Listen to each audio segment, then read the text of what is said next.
اسی طرح الحجامہ کے حوالے سے میں آپ کو 2-3 باتیں مزید بتانا چاہتا ہوں۔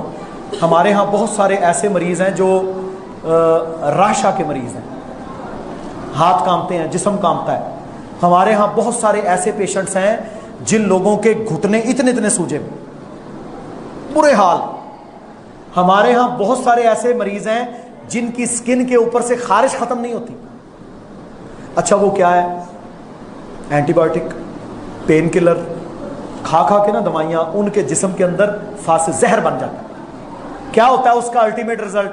کہ بیماری سپریس ہو جاتی ہے وقتی طور پر لیکن ختم نہیں ہوتی۔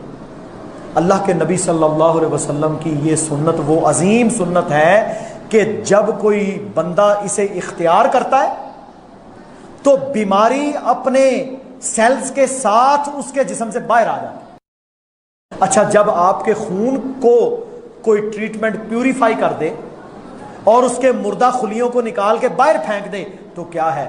پھر آپ کی باڈی آٹومیٹیکلی نیا خون بنانا شروع کر دیتی ہے، ریپیئرنگ کا پروسیس شروع ہو جاتا ہے، آپ کے وائٹ سیلز حرکت میں آ جاتے ہیں، آپ کے جسم کے اندر پورا نظام گردش میں آ جاتا ہے، اور اس نظام کے گردش میں آنے کے بعد کیا ہوتا ہے؟ آپ کے جسم کے اندر ایک ریپیئرنگ کا نظام ایسا چلنا شروع ہو جاتا ہے کہ اس نظام کے بعد آپ صحت کی طرف واپس لوٹ آتے ہیں۔ کمر درد کے مریض ہیں، چلا نہیں جا رہا، اب کیا ہے؟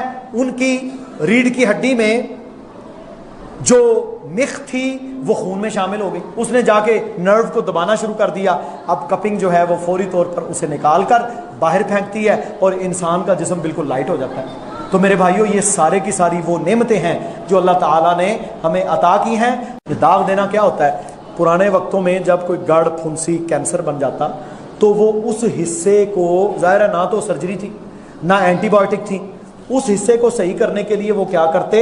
وہ لوہا یا پتھر کو شدید گرم کر کے اس کے اوپر لگاتے تھے جس سے وہ سارا حصہ جل جاتا اور وہ کینسر بھی ساتھ ہی جل جاتا۔